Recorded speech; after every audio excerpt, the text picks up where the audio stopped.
The orange. The fruit so popular, they named a color after it.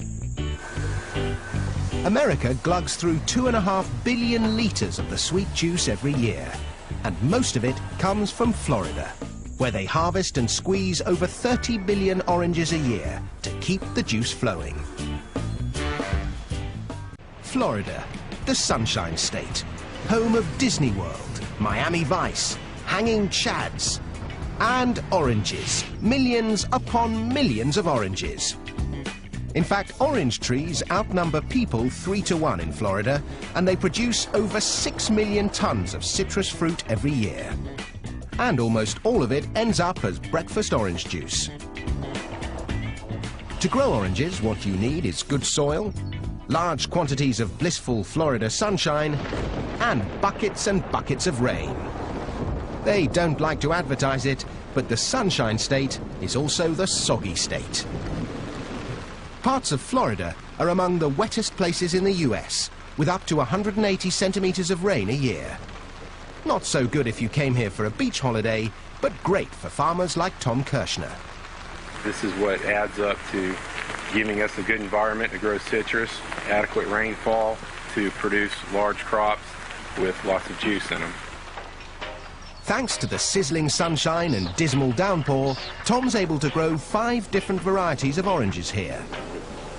They do this because each variety ripens at different times of year, which means you can enjoy OJ all year round.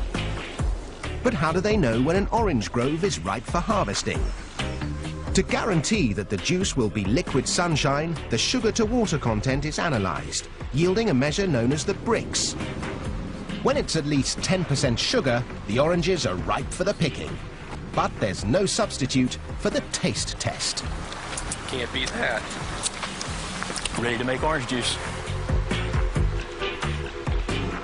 The fruit might be tasty, but it's not going to make juice if it's left on a tree.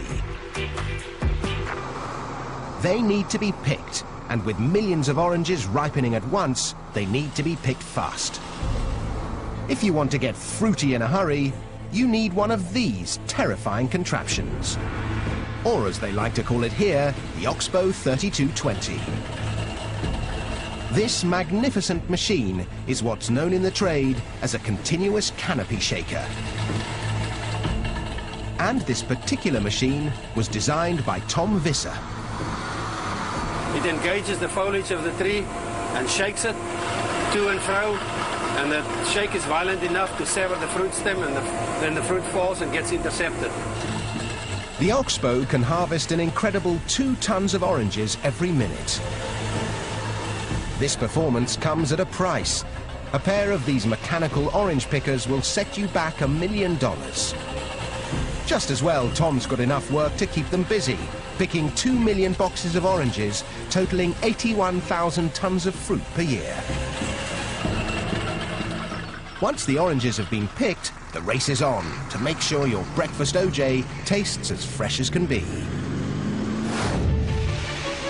So the fruit is shipped out in these 400 horsepower transport trucks, 20,000 kilos at a time. The trucks bring them to an OJ processing plant, like this one in Lake Wales. Dave Crumbly makes sure they don't run out of oranges. We'll do about 200 of these trucks a day.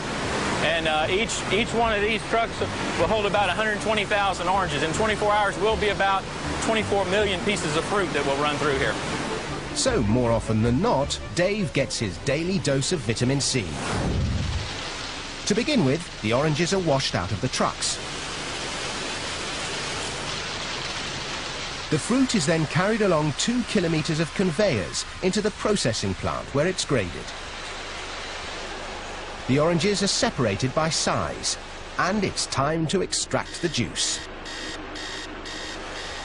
But these days you won't find gangs of sad-looking orange squeezers with sore wrists. This is orange juice squeezing on an industrial scale.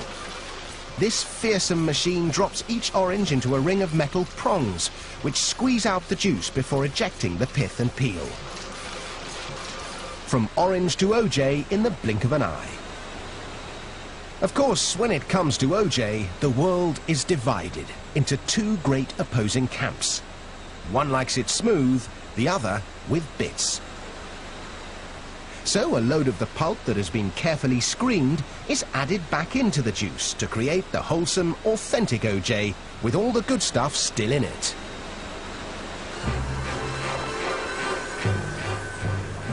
The OJ is now ready to be poured into cartons. It takes 24 oranges to make enough juice to fill each 1.89 litre carton. But quantity counts for nothing unless the quality's good enough to keep orange juice the world's favourite breakfast tipple. There are palates that can tell a Beaujolais from a Burgundy in an instant. And noses that can whiff a Chanel No. 19 from 100 paces. Well, these guys do the same for OJ. An expert OJ taster can spot minute variations in taste, composition and acidity. Doesn't have any very much oily feeling either, does it? There are 11 different measures of quality. Only when a batch of OJ ticks every box is it fit to be shipped. All that effort means this factory alone turns 3 billion oranges into over 250 million litres of juice every year, which makes delicious fresh OJ a luxury we can all enjoy. I love oranges. I love orange juice. Nothing any better.